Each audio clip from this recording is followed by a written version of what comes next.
문제의 해결은 하나님의 말씀입니다. 라는 제목으로 말씀을 나누겠습니다.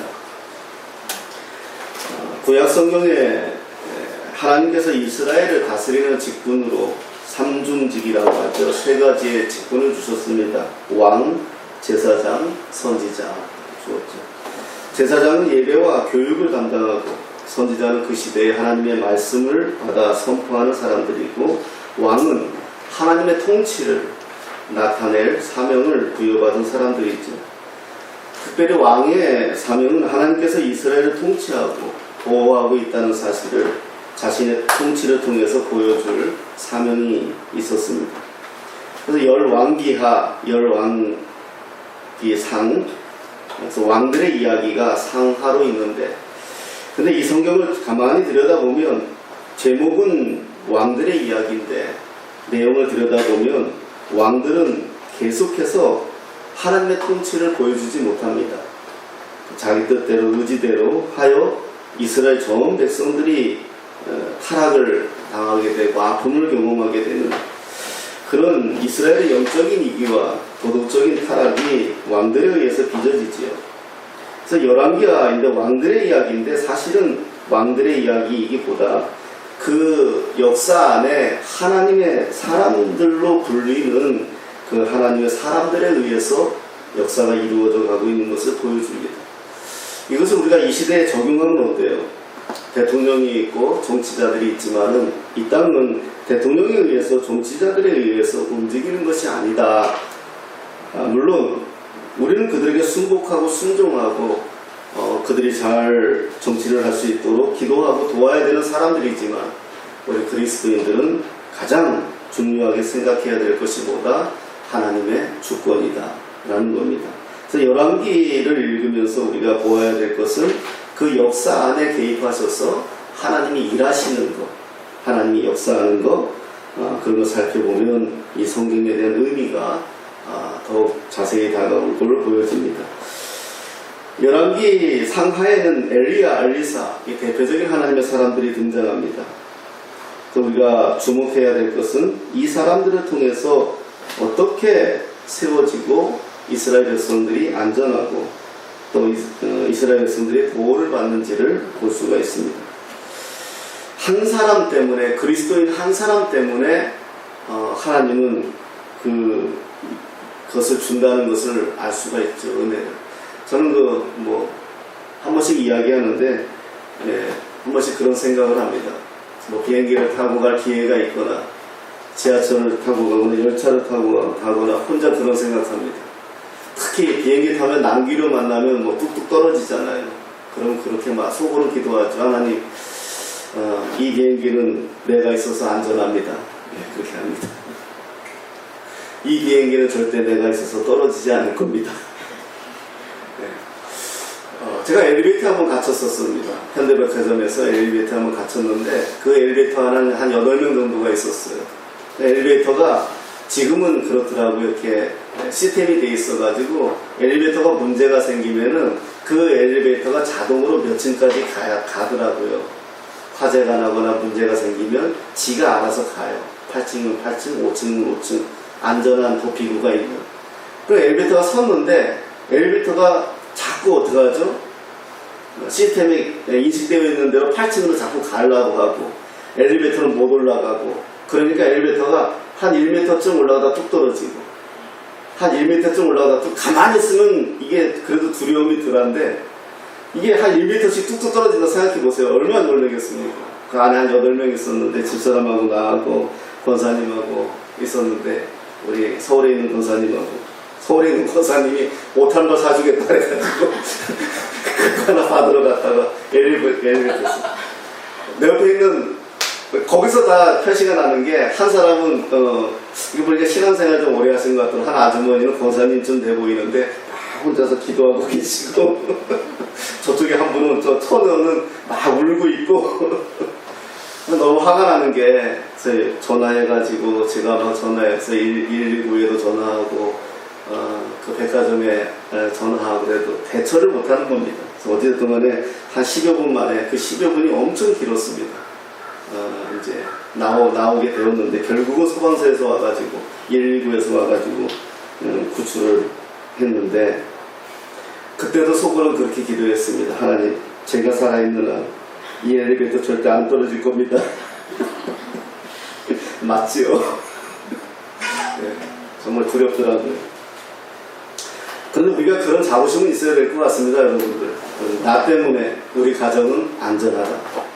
내가 예수 믿기 때문에, 내가 하나님의 사람이기 때문에 내가 속한 공동체는 안전하다. 여러분, 이게 죄송하지만 전문용어로 또라이끼 충만해서 하는 말이 아니라 믿음으로 그런 고백하고 사는 것이 중요할 것 같습니다. 오늘 열왕기에도 마찬가지입니다. 하나님의 사람 한 사람 때문에 이스라엘이 안전하고요. 하나님의 사람 한 사람 때문에 이스라엘이 보호를 받는다는 내용, 하나님의 사람 한 사람 때문에 한 가정이 살아난다는 것, 이런 것들을 보여주면서 우리가 알 수가 있죠. 사도 바울은 디모데전서 6장 11절에서 오직 너 하나님의 사람아 이렇게 말합니다. 여러분, 구약에서 하나님의 사람은 어느 정도냐면요, 홍해 정도 갈라야 하나님의 사람이라고 말합니다. 사람들이. 네. 기도해가지고 최소한 만나와 메추라기는 떨어뜨릴 정도가 되어야 저 사람은 하나님의 사람이다. 죽어가는 사람은 기도해가지고 살려줘야 저 사람은 하나님의 사람이다. 이게 구약에서 말하는 하나님의 사람이에요. 그런데 이것이 신약에 와서는 우리 보고 저와 여러분들에게 오직 너 하나님의 사람아. 우리는 홍해도 가를 능력이 없고요, 만나와 메추라기도 떨어뜨릴 자신이 없습니다. 그런데도 예수를 믿는다는 이 한 가지만으로 하나님은 우리를 어떻게 보고 계신다? 모세와 똑같이 보는 겁니다. 엘리야하고 똑같이 보는 겁니다. 그렇게 우리를 불러주고 있다는 것을 볼 수가 있죠. 오늘 이 시대에도 하나님은 하나님의 사람을 통해서 일하시고요, 하나님의 사람을 통해서 역사를 바꿔가고 계시고요, 하나님의 사람을 통해서 만들어가고 있다는 것을 우리는 인식해야 됩니다. 세상은 돈 있는 사람, 능력 있는 사람, 힘 있는 사람에 의해서 움직인다고 말할지 모르지만 그리스도인들의 생각은 다릅니다. 여러분 때문에 세상이 안전한 거고요, 예수 믿는 여러분 때문에 여러분의 가정이 평안한 거고요, 그나마 기도하는 여러분들 때문에 이 나라가 이만큼 지탱하고 있다는 사실을 우리는 고백할 수 있어야 합니다. 열왕기 4장을 보면은요, 하나님의 사람 엘리사가 행한 4개의 기적이 나옵니다. 빚더미에서 과부와 두 아들을 구하는 사건, 오늘 본문이죠. 또 수넴 여인의 죽은 아들을 살리는 사건, 독이 든 국을 생명의 국으로 변화시키는 사건, 마지막으로 배고픈 군중에게 양식을 공급하는 이 4가지의 사건이 나옵니다. 그런데 이 4가지의 기적을 다 보면 뭐죠? 개인의 필요를 채우는 그런 내용인 것을 볼 수가 있습니다. 그래서 하나님은 열왕기 4장을 통해서 뭘 볼 수 있죠? 한 개인의 필요에 관심을 가지시고 그것을 채우시는 하나님이라는 것. 여러분, 이게 우리의 믿음이지 않습니까? 세상에 수천 수억의 그리스도인들이 하나님을 믿지만 그럼에도 불구하고 하나님의 관심은 여러분이라는 거예요. 그런데 그 개인의 필요를 채우시는 그 몇 개의 방법이 오늘 본문에 나오는데, 첫째 뭡니까? 부르짖기 합니다. 부르짖기. 한국 교회가 지금 잃어버린 것 중에 하나가 이 부르짖음입니다. 저희들 어렸을 때, 청년 때만 해도, 제가 전도사 때 청년들 지도할 때만 해도 금요 철야 때면은 우리 청년들 데리고 산에 다 올라가서 막 철야하고 그랬어요. 밤새 기도하게 만들고 같이 기도하고, 그래서 새벽에 시간 정해가서 만나서 내려와서 포장마차에서 우동 한 그릇씩 먹고, 그때는 토요일날도 근무했기 때문에 토요일날 다 직장 가고요. 그렇게 부르짖었던 시대가 있었습니다. 하나님께서 개인의 필요를 채우시는 첫 번째 방법은 부르짖게 하신다는 거죠. 오늘 본문을 보면 매우 비극적이고 절망적인 가정을 볼 수 있죠. 성경은 이 가정을 선지자 생도의 가정이라고 합니다. 지금으로 말하면 신학생이겠죠. 그런데 선지자 생도는 더구나 엘리사의 종이라고 오늘 성경은 말합니다. 하나님을 경외하다가 무슨 연유인지는 모르겠지만 죽어버렸습니다. 이 생도가, 선지자 생도가. 남은 유족은 아내와 두 아들 뿐인데, 문제는 뭐냐 하면 남편이, 이 선지 생도가 죽고 나서 유족들에게 남겨준 것이 있다면 거대한 채무입니다. 거대한 빚입니다. 이 채무 때문에 심지어 두 아들을 종으로 팔리게 되는 그런 상황까지 와버렸습니다. 여러분, 이게 이해가 되십니까? 저는 화가 납니다. 왜냐하면 선지자의 생도, 그의 삶을 어떻게 살았는지 성경은 자세하게 이야기하지 않지만 엘리사도 이 선지자의 생도를 기억하고 주변에서 표현하는 거 보면 하나님을 경외하는 자였다는 것을 우리가 알 수가 있습니다. 그런 하나님을 경외하고 하나님 일을 하기 위해서 신학생이 된 사람인데, 선지자의 생도인데 무슨 연유인지 모르겠지만 빚을 지고 자기는 죽어버리고 자기 자녀들은 종으로 팔려가게 만드는 이 상황이 왜 전개되었을까? 하나님은 왜 개입하지 않았을까? 그런 생각이 들었습니다. 선지자 생도였던 남편은 죽어서 슬픔을 남겼고 영광스러워야 할 하나님을 경외하는 가정에서 사람의 노예가 되어버리는 이런 상황에 처해있다는 사실을 오늘 본문을 우리가 보면서 알 수가 있습니다. 시편 37편에 이런 말씀이 있습니다. 내가 의인이 버림을 받거나 그들의 자식이 구걸하는 것을 본 적이 없다, 이렇게 말씀합니다.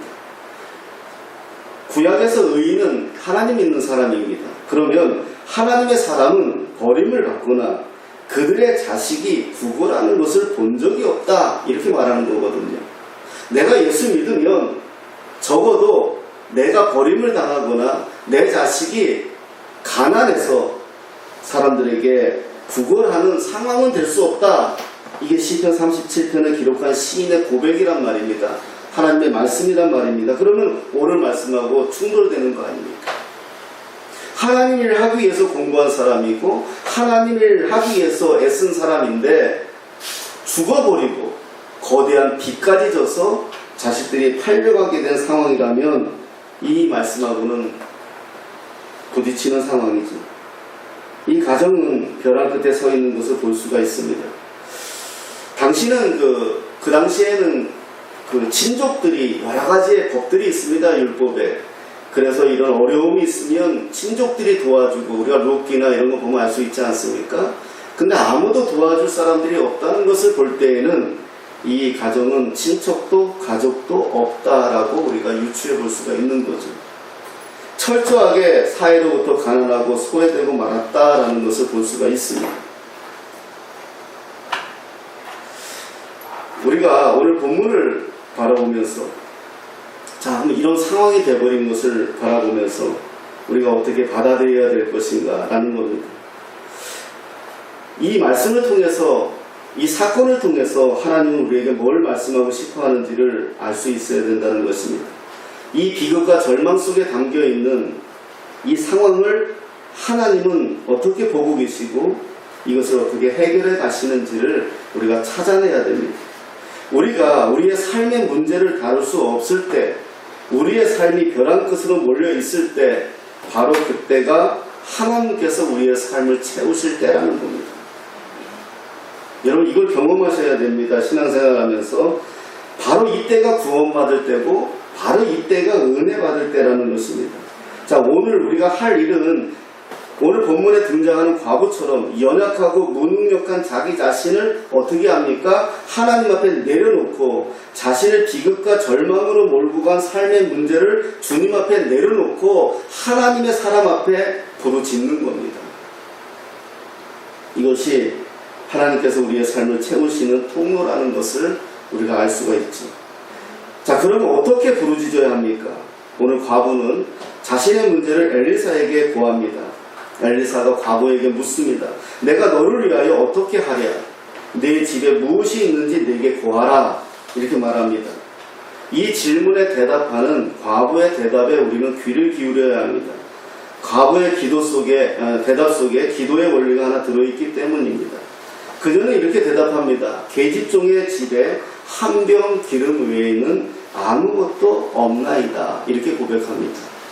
내 집에는 지금 한 병 기름밖에 없습니다. 지금 과부의 상황을 볼 때는 한 병의 기름은 아무런 가치가 없습니다. 기대할 수도 없습니다.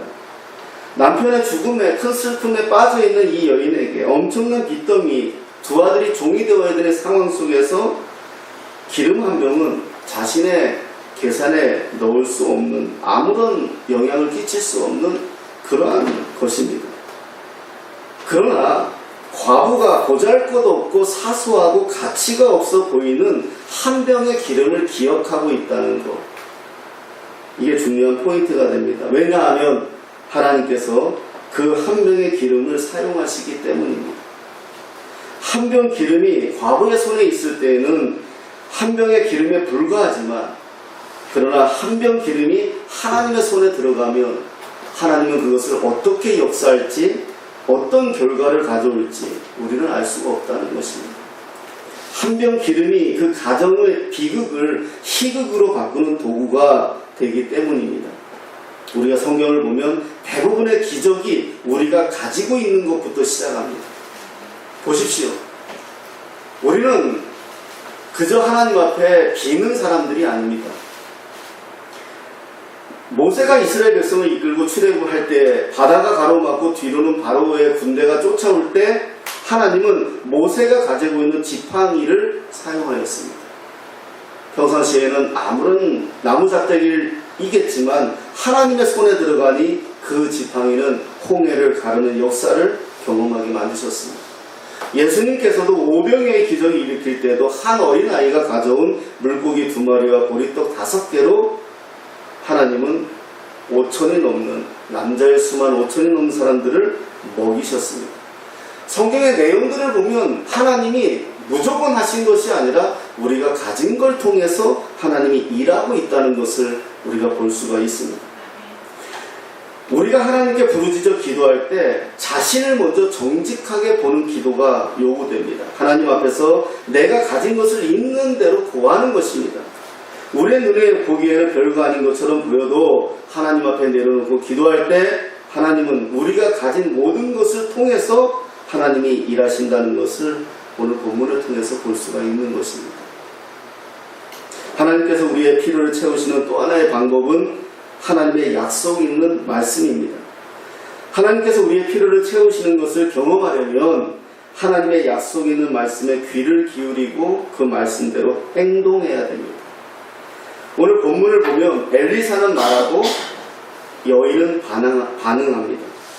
엘리사는 명령하고 그 여인은 명령에 순종하는 모습이 보입니다.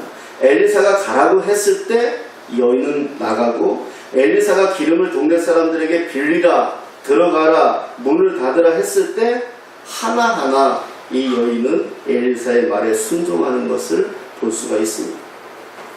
여러분, 한때 하나님의 사람의 아내로서 하나님을 경외하는 가정으로서 그 명예와 그 은혜를 가지고 살았던 사람일 것입니다.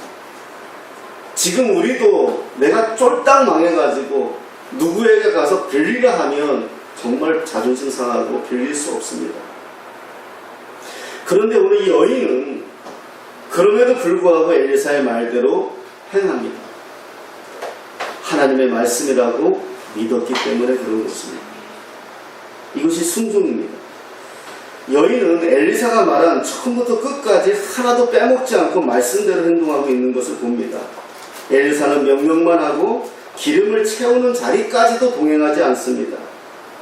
그러나 이 여인을 동행한 것은 무엇이었습니까? 하나님의 말씀이었습니다.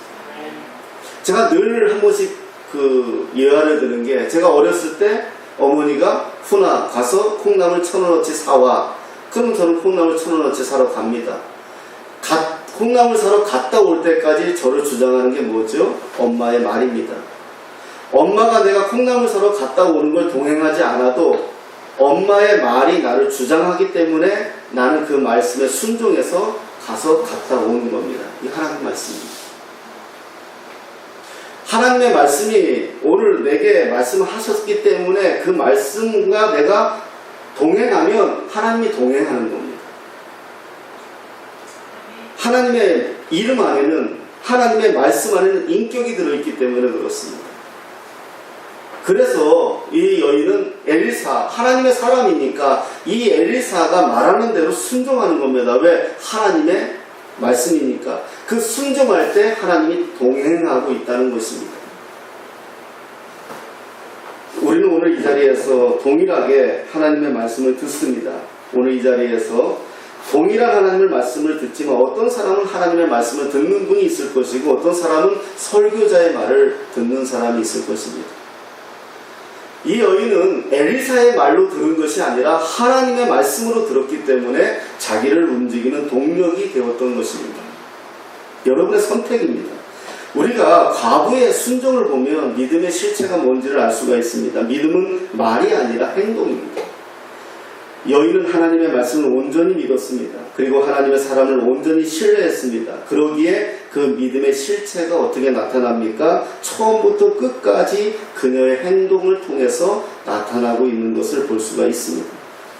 지금 이 여인을 지배하고 있는 게 무엇입니까? 엘리사의 말입니다. 곧 하나님의 말씀입니다. 여러분, 우리가 위기를 만나고 힘들고 지칠 때 하나님의 말씀이 나를 주장하면 그 위기가 보이지 않습니다. 제가 한번 그런 고백들을 한번 생각들을 해봤습니다. 겨자씨만한 믿음이 있으면 저 산을 옮길 수 있다. 그게 여러분들 이해가 됩니까? 저는 이해가 안 됐습니다. 신학을 하는 사람이었고 하나님의 말씀을 배우는 사람이지만 이해가 안 됐습니다. 겨자씨만한 믿음이 있어도 어떻게 산을 옮길 수 있는가?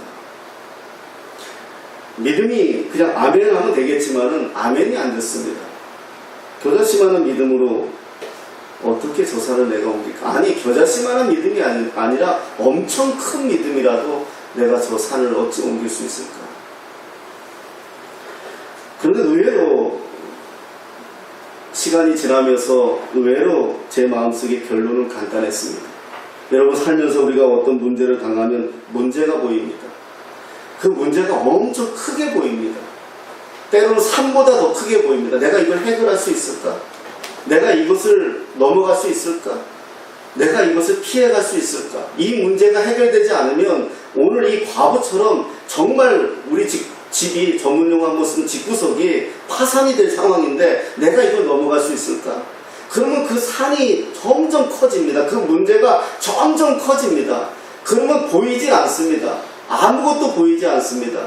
그런데요, 보이더라고요. 뭐가요? 그 산 뒤에 계신 주님이 보이더라고요. 그게 산을 옮기는 거더라고요. 우리는 상황에 닥치면, 제가 한번 어떤 경험을 했냐면, 내가 전에도 한번 얘기했나요? 수요 예배 때 제가 모시고 교회를 가서 설교를 하고 뭐 그랬던 적이 있었습니다. 조직된 교회를 섬길 때.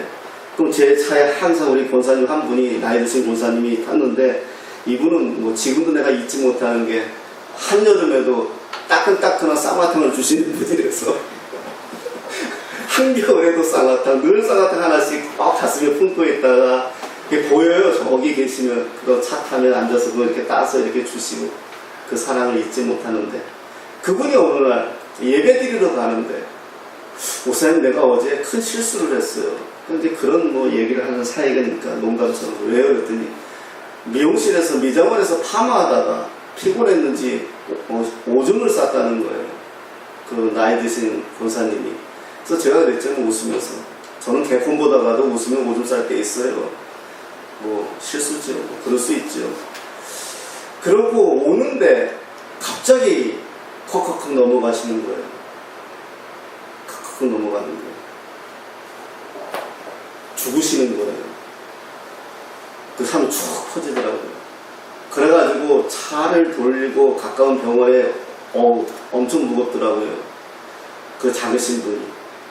병원에 갔더니 또 뭐 자기네들은 못 받겠다고 해서 탁 싸우고 또 다시 몰고 백병원 이제 갔죠. 상계동에 있는 백병원. 백병원에 갔는데 돌아가셨어요. 몇 시간 안 돼서 돌아가셨는데 정말 편안하게 돌아가셨지. 근데 며칠 지나고 나서 제가 제 마음에 새벽에 이게 왔어요. 목사잖아요. 근데 막상 내가 사랑하는 권사님이 돌아가시는데 제가 기도하지 않더라고요.